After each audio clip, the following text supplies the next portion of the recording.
Welcome back to Gillette Soccer Special, a mixed night for the Premier League teams. Arsenal 3-0 winners over Monaco. They're looking good for the last 16. Manchester City, where do they go from here? They are facing a real uphill battle now. They've lost 2-0 away to Juventus. We'll talk about that in a moment, the repercussions. Let's just run you through all the full times, though, in the Champions League tonight. AC Milan, thanks to Tammy Abraham's late winner, beating Red Star by 2-1. Good night for Arsenal. A couple of goals for Saka, and he was involved in the third later on as well for Kai Havertz. Atletico Madrid beating Slovan Bratislava. Griezmann with a couple, Julian Alvarez with the other. Barcelona winning a great game in Dortmund by 3-2. Ferran Torres, the former Manchester City man, with both or 2 goals in that one as they won by 3-2. 5 straight Champions League wins for Barca. Benfica and Bologna, the only goalless game of the night. Feyenoord beating Sparta Prague 4-2. So 3 goals at the Etihad, 4 tonight for them in that win. Manchester City losing by 2-0. 7 defeats in the last 10 games. Juventus winning that one, big boost to their hopes of a top 8 finish. Lille up into the top 8 and going great guns. One of the surprise packages this year. They've beaten Sturm Graz 3-2 and Stuttgart thrashing Young Boys by 5-1. 6 successive defeats for the Swiss champions. And this is how the table looks with 2 games remaining, both of those in January.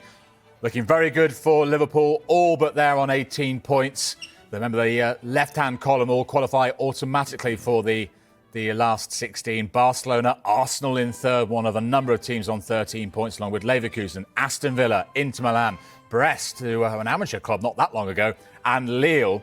So they're heading through as it stands with 2 to play. Then in the middle is the teams that would need a knockout playoff round in February, a home and away situation. You've got the likes of Dortmund and Bayern, Atletico and AC Milan, Atalanta, the Serie A leaders, Juventus, Benfica and Monaco, Sporting, Feyenoord, Bruges. Getting down the list now to find Real Madrid, the holders. Celtic are in there.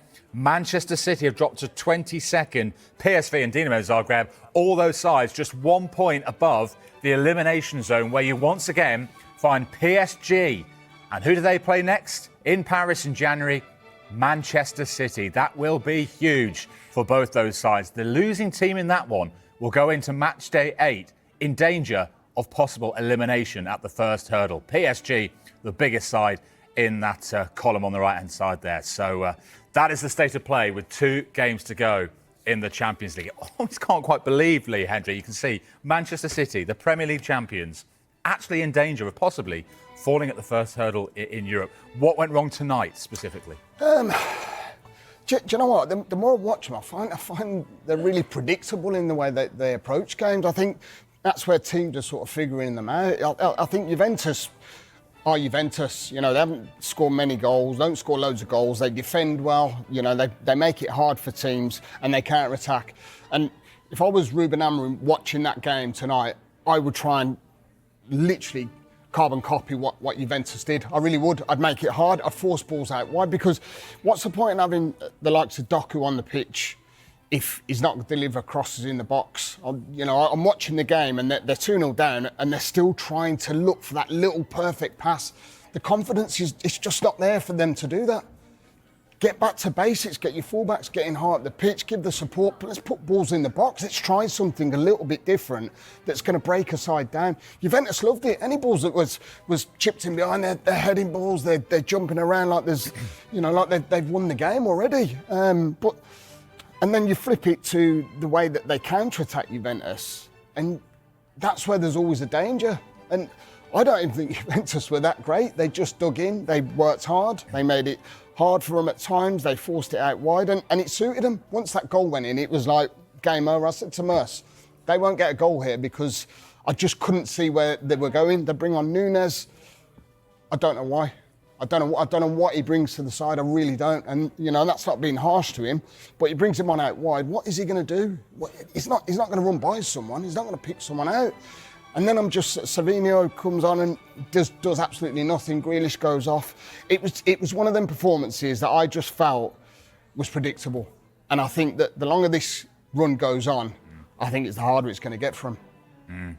They've conceded 2 or more goals in the last 7 away games in a row. They've lost 7 in 10 games or competitions, as many as in their previous 105 matches. Manchester Derby at the weekend. Is a derby match The perfect possible game they could play or the worst possible game they could have right now?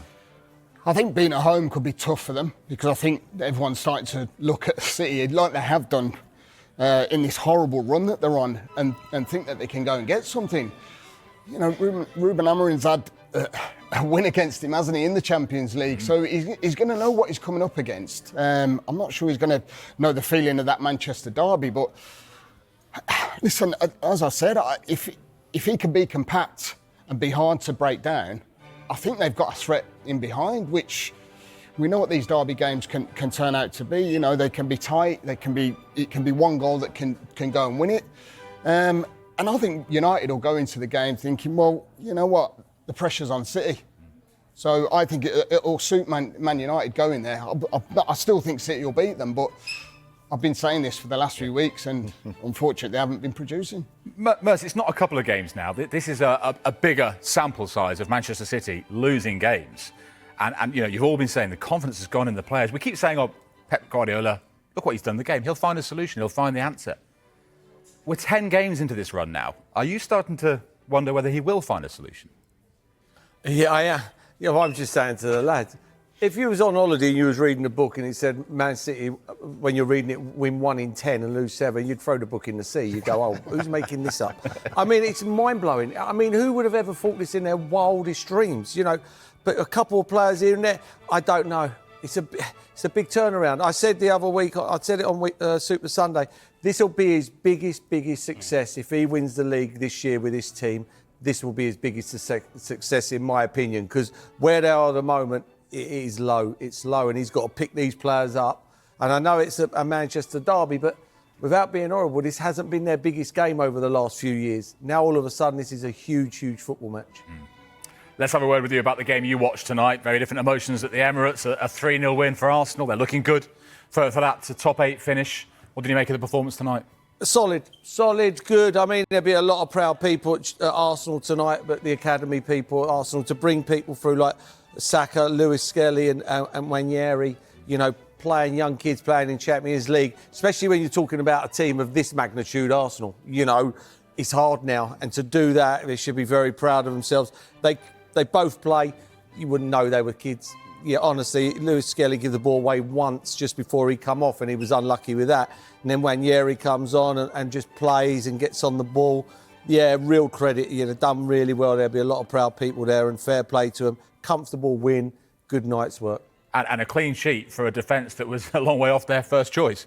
Yeah, that's ride their luck a bit. I thought they threatened a little bit. You know, Mbola should have scored, definitely when Saliba gives the ball away and Minamino puts him in. He should hit the target.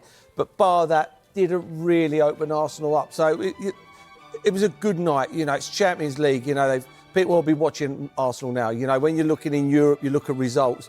They've gone to Sporting Lisbon and won 5, come back and beat a Monaco team that hurt teams. They will hurt teams because of the way they can play. So it's a message to the rest of Europe. Well, that's probably their biggest challenge.